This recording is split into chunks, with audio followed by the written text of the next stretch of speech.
पन्नगे च सुरेन्द्रे च कौशिके पाद संस्पृशि निर्विशेष मनस्काय श्री वीरस्वामिने नमः। आयारू आगम में कहा गया है, सही ए दुख मत्ताए पुट्ठो णो झंझाए। एक सुंदर संदेश, जीवनोपयोगी, आत्मोपयोगी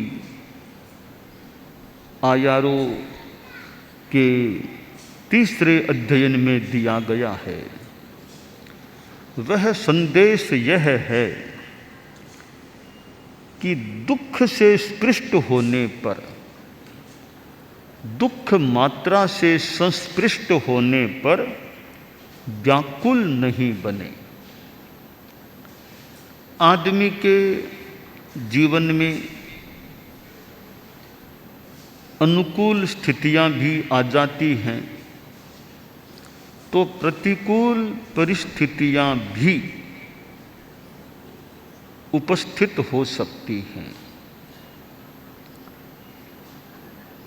साधु जीवन में भी प्रतिकूलताएं आ सकती हैं। कभी स्थान अनुकूल नहीं मिले, संत विहार करते हैं, गांवों में जाते हैं, छोटे छोटे स्थानों में रुकते हैं। कहीं गर्मी की मौसम में हवादार पूरा स्थान न मिले, सर्दी के समय गर्म स्थान न मिले, और जो मिले वह भी थोड़ा उबड़ खाबड़ टूटा फूटा सा आंगन हो, तो अनुकूल पूरा नहीं है ऐसा स्थान मिल जाए। साधु को कभी आहार भी पूरा न मिले,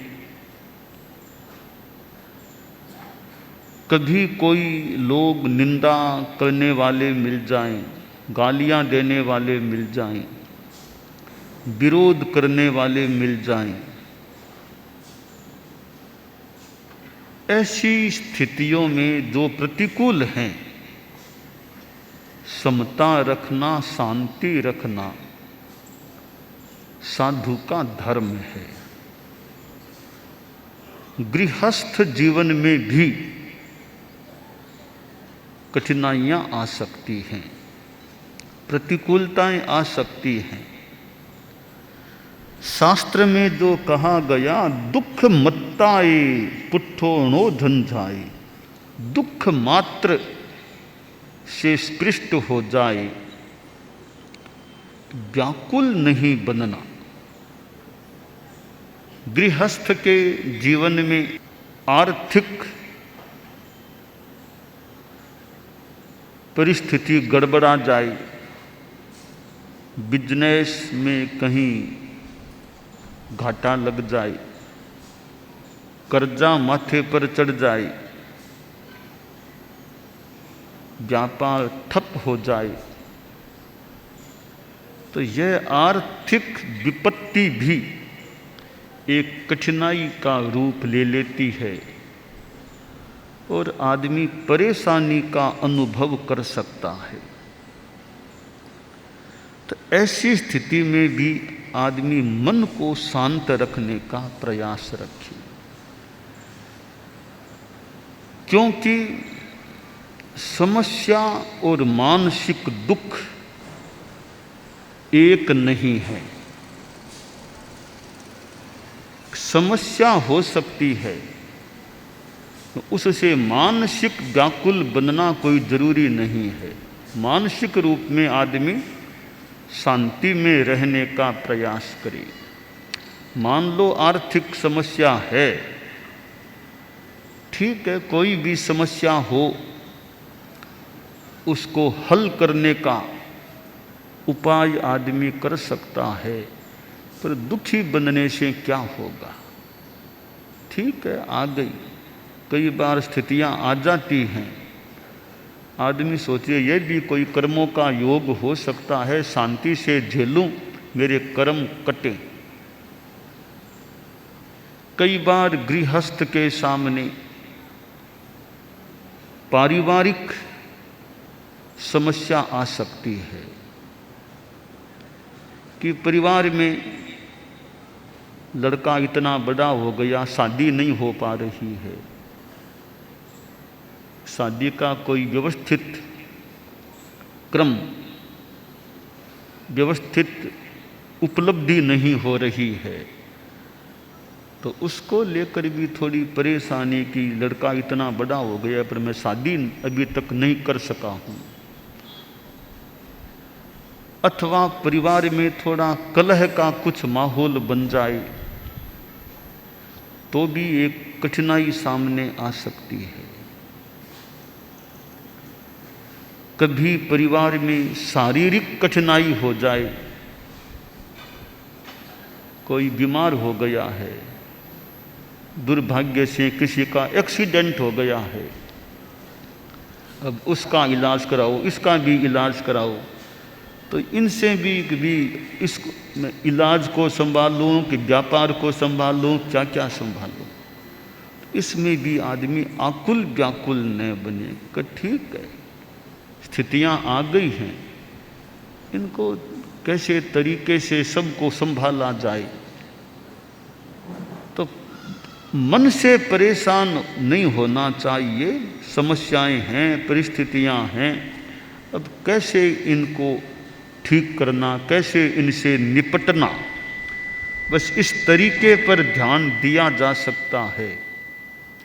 परंतु नो झंझाए, आदमी व्याकुल न बने।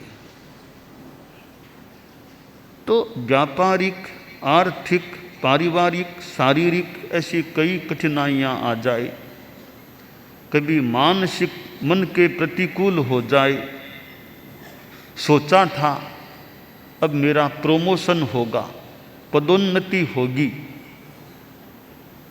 परंतु पदोन्नति नहीं हुई, किसी दूसरे को उन्नति मिल गई, मेरी पदोन्नति नहीं हुई। इसको लेकर भी परेशान नहीं होना चाहिए। ठीक है, मिल गया तो ठीक, नहीं मिला तो कोई बात नहीं, जहाँ हैं वहाँ अच्छा जीवन जिए, जहाँ हैं वहाँ नैतिकता, ईमानदारी रखें अपने कार्य में। तो दो प्रकार के दुख हो सकते हैं, शोक और जरा। एक मानसिक परेशानी, समस्या, एक शारीरिक समस्या। ये दो प्रकार की समस्या, जरा और शोक, शारीरिक कष्ट और मानसिक कष्ट। जरा और शोक, इन दोनों के उपस्थित होने पर मनोबल अच्छा बना रहे, हिम्मत रहे और मानसिक संतुलन, धैर्य रहे। बस यह एक सफलता की खास बात है कि विपरीत परिस्थिति में भी आदमी का धैर्य न डोले और मन की समाधि, शांति बनी रहे। बस यह हमारी साधना है।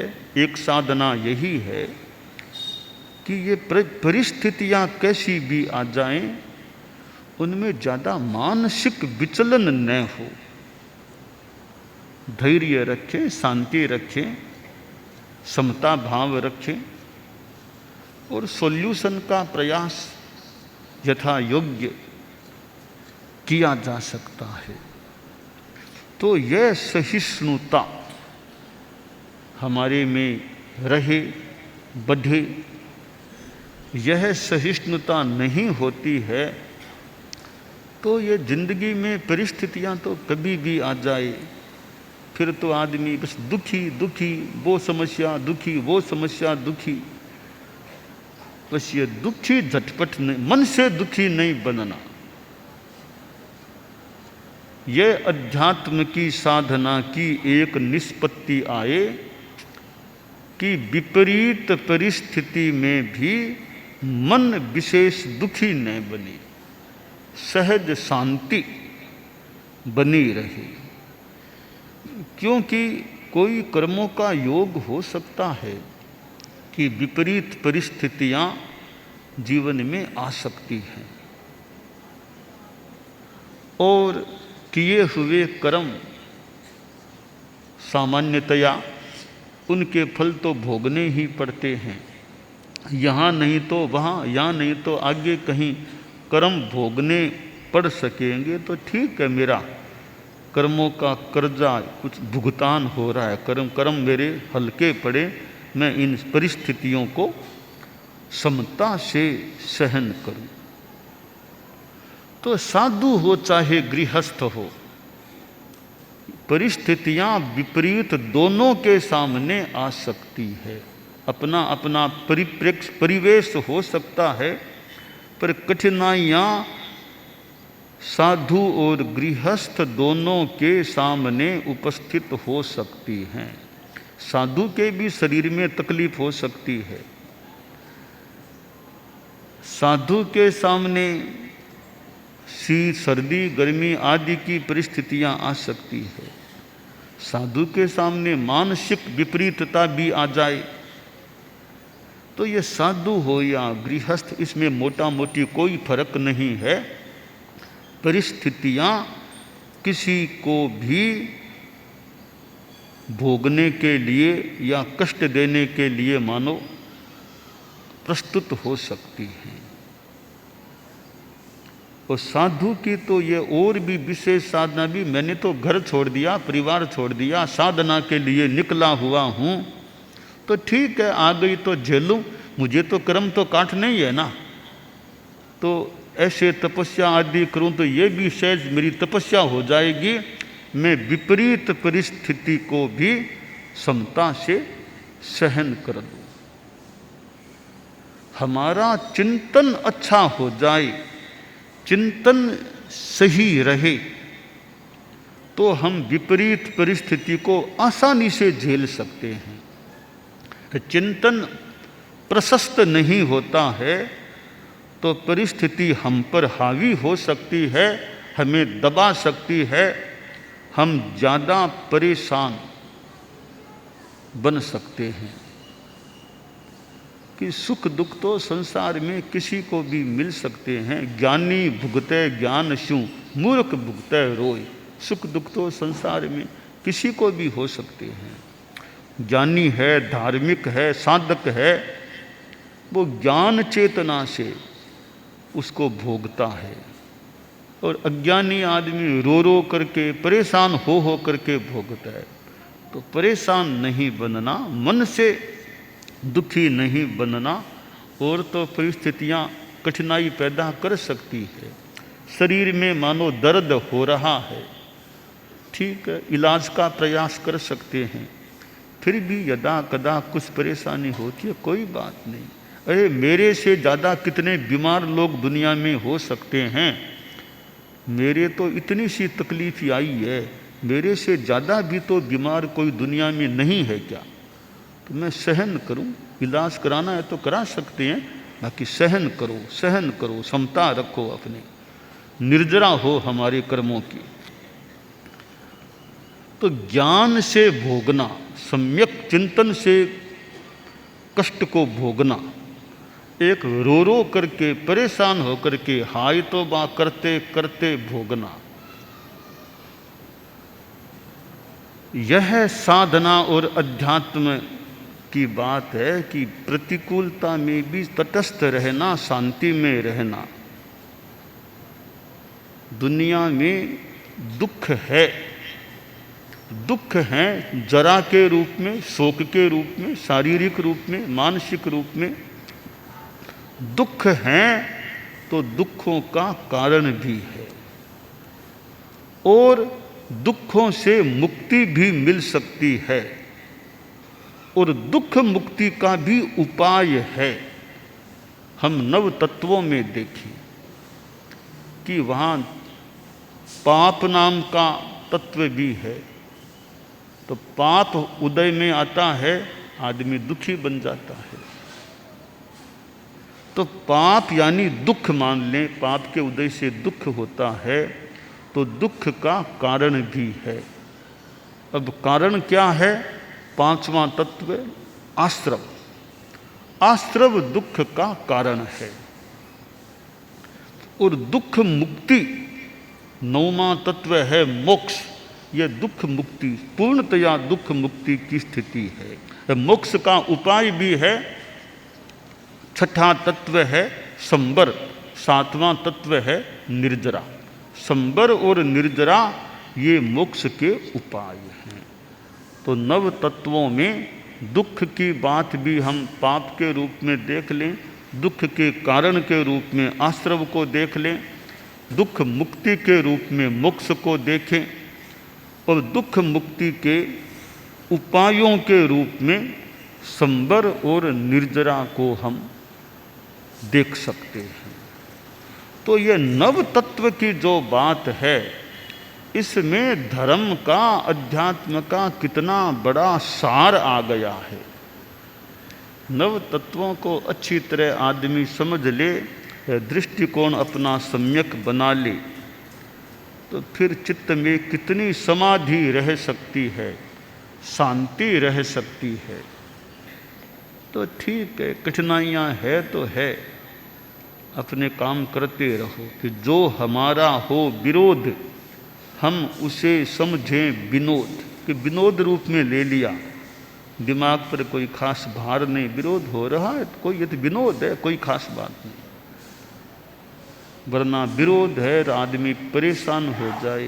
कि परेशान नहीं होना, वो अपना काम करें, हम अपना काम करें। अपना अपना, वो अपना काम करते हैं तो मैं अपना काम क्यों छोड़ूं, मैं अपना काम करूं। प्रकृति की थोड़ी विपरीतता हो जाए, कभी इतनी वर्षा हो गई, इतनी तेज गर्मी हो गई, इतनी ज़्यादा ठंड हो गई, यह प्रकृति का अपना क्रम है।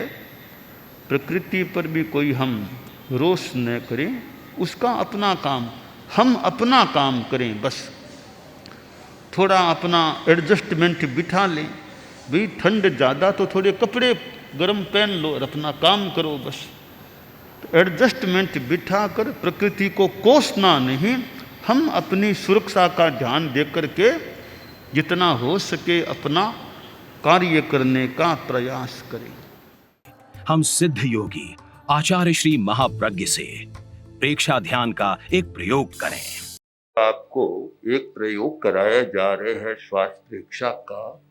5 सेकंड में श्वास लेना है, 5 सेकंड भीतर रोकना है और 5 सेकंड रेचन करना है और 5 सेकंड बाहर रोकना है। इस प्रकार 20 सेकंड में एक श्वास। सावधान रहे, श्वास भरे, भीतर रोके, रेचन करे, बाहर रोके।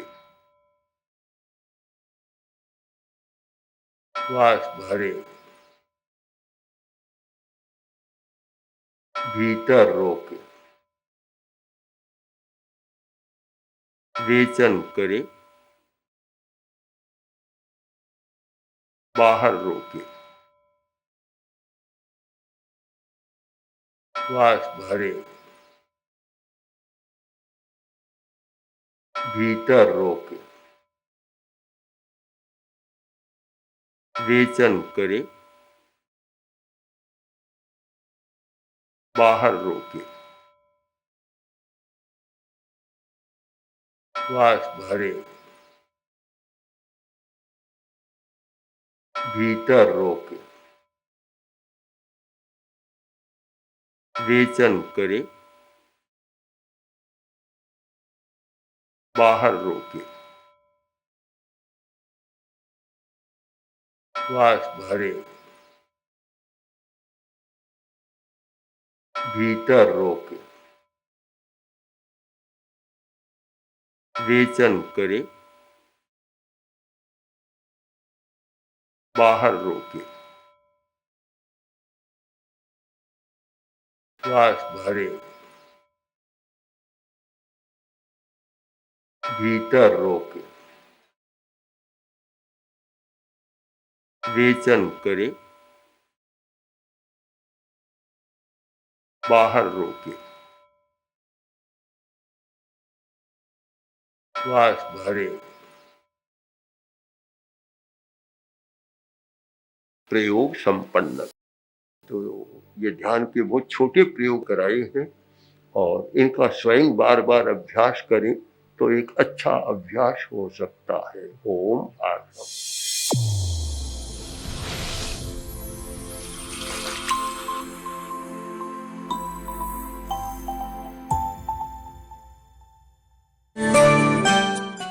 एकाग्रता, तन्मयता, अपने आप को मंगलमय अनुभव करते हुए नमो अरहंताणम, नमो सिद्धाणम, नमो आयरियाणम, नमो उवज्झायाणम, नमो लोए सब्बसाहूणम, एसो पंचणमुक्कारो सब्ब पावपणासनो, मंगलाणं च सब्बेसिं पढ़मं हवइ मंगलम। चत्तारि मंगलम, अरहंता मंगलम, सिद्धा मंगलम, साहू मंगलम, केवलिपन्नत्तो धम्मो मंगलम।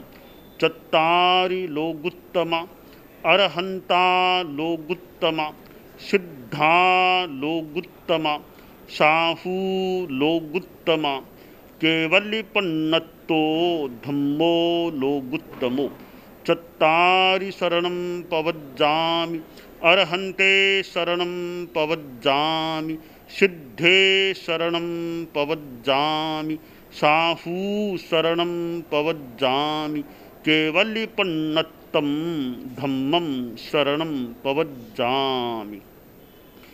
धम्मो मंगलमुक्किट्ठम्, अहिंसा संजमो तवो, देवावितं नमंसन्ति जस्य धम्मे सयामणो। च इत्ता भारहं वासं चक्रवट्टी महिद्धिओ, सन्ति सन्ति करे लोए पत्तो गइमणुत्तरम। देव दानव गंधर्वा जख रक्षस किन्नरा, बंभयारिं नमंसन्ति दुक्करं जे करन्ति तम्।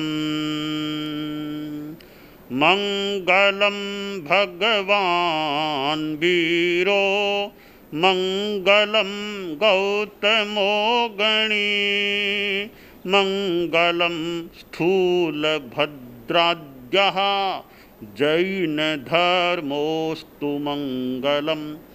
मंगलम मतिमान भिक्षुः, मंगलम भारमल्लकः, मंगलम रायचन्द्राद्या, मंगलम तुलसी गुरुः, महाप्रज्ञोस्तु मंगलम। तेरा पंथोस्तु मंगलम। विघ्न हरण मंगल करण, स्वामी भिक्षुनो नाम। गुण ओळख समरण किया, सर अचिंत्या काम। विघ्न हरण मंगल करण, स्वामी भिक्षुनो नाम।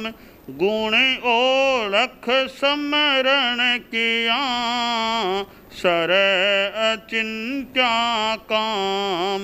विघ्न हरण मंगल करण, स्वामी भिक्षुनो नाम। गुण ओळख समरण किया, सर अचिंत्या काम। सर अचिंत्या काम, सर अचिंत्या काम। एक दिवसीय त्याग आज के लिए धारणानुसार त्याग है।